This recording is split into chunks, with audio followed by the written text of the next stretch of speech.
हरिओम प्रिय दर्शकों, यदि आपकी मकर राशि या मकर लग्न है तो ये वीडियो आपके लिए है। और इस वीडियो में हम जानने वाले हैं कि अब आपके जीवन में अब बहुत कुछ बदलाव होगा, अब बहुत कुछ चेंज देखने को मिलने वाला है, क्योंकि अब ग्रहों के राजा सूर्य का महापरिवर्तन होगा। और इस महापरिवर्तन से आपके जीवन में अब बहुत कुछ प्रभाव देखने को मिलेंगे। कहा जा सकता है कि बाजी पलटती हुई दिखाई देगी। बाजी पलटने का मतलब ये हो गया कि आपके जीवन में अब बहुत कुछ चेंज होगा। समस्याएं थी तो उसका निदान हो सकता है, या क्या चेंज हो सकता है, कहां पर क्या प्रभाव पड़ेगा, ये सभी कुछ इस वीडियो में जानेंगे। सूर्य का ये महापरिवर्तन 14 अप्रैल 2026 को होने जा रहा है। तो 15 अप्रैल से आपके जीवन में क्या प्रभाव दिखेगा, और ये एक महीने के लिए, अब आगे के लिए, क्योंकि पूरा महीना आप जानते हैं कि सूर्य का गोचर काल एक महीने के लिए होता है, तो अब एक महीने के लिए आपको बड़ा अवसर प्राप्त होने जा रहा है। सूर्य का ये गोचर काल आपके जीवन में एक ऐसा कहा जा सकता है कि प्रभाव जहां से काफ़ी कुछ देखने को मिलेगा, पर हाँ कुछ थोड़ी सी सावधानियां भी हैं जिन्हें ध्यान में आपको जरूर रखनी चाहिए।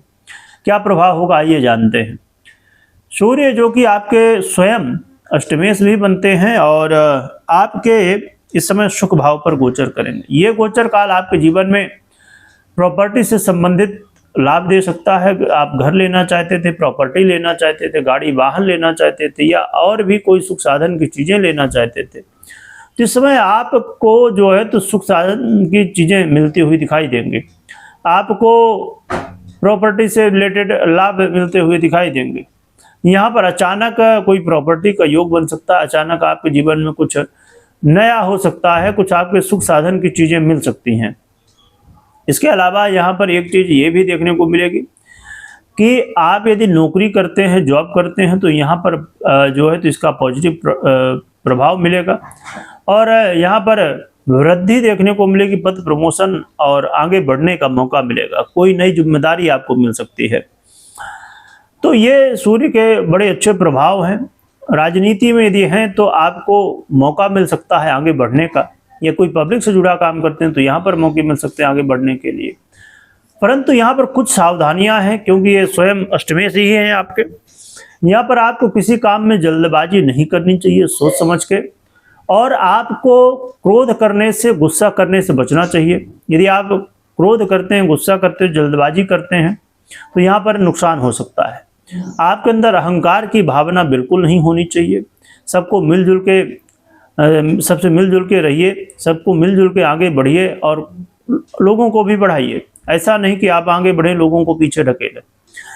और आप यदि खुद का ही स्वार्थ देखेंगे तो यहाँ पर समस्याएं आएंगी। स्वार्थ खुद का देखना गलत बात नहीं, अच्छी बात है, खुद का स्वार्थ देखना चाहिए, पर साथ में किसी का नुकसान ना होने पाए। बेनिफिट हो जाए तो बहुत ही अच्छी बात है, आप कर सकते हैं तो, पर किसी का नुकसान जरूर ना होने पाए, इस चीज़ का प्रयास जरूर करना चाहिए।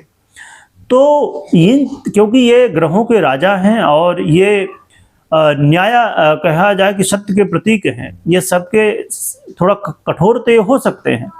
ये आपको देखने के लिए वो वाली चीज़ है कि लगेगा कि अरे बहुत कठोर, पर राजा कठोर होता है पर जनता के लिए, लोगों के हित के लिए हमेशा तत्पर रहता है। अपने सुख साधनों को एक बार राजा छोड़ देगा, पर अपने जनता को तकलीफ नहीं होने देगा। ये भावनाएं, ये आपके खाली भावनाएं ही नहीं, ये आपके कर्म में भी दिखना चाहिए। तो यदि दिखते हैं तो फिर बहुत ज़्यादा चिंता नहीं है।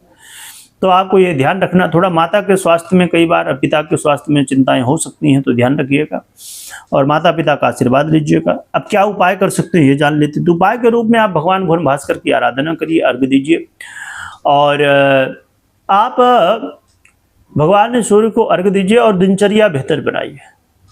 इसके अलावा सूर्य नमस्कार भी यदि आप कर सकते हैं तो करिए, बहुत अच्छा है। और इसमें एक उपाय ये है कि जो कि बड़ा प्रभावी भी है, तो यदि आपके लिए संभव हो आप कर पाएँ, सूर्य यंत्र आता है तो उसे आप अपने घर, ऑफिस इत्यादि में स्थापित कर सकते हैं, सूर्य यंत्र को, और आराधना कर सकते हैं। तो ये उपाय आप कर सकते हैं, जिससे सहयोग देखने को मिलेगा।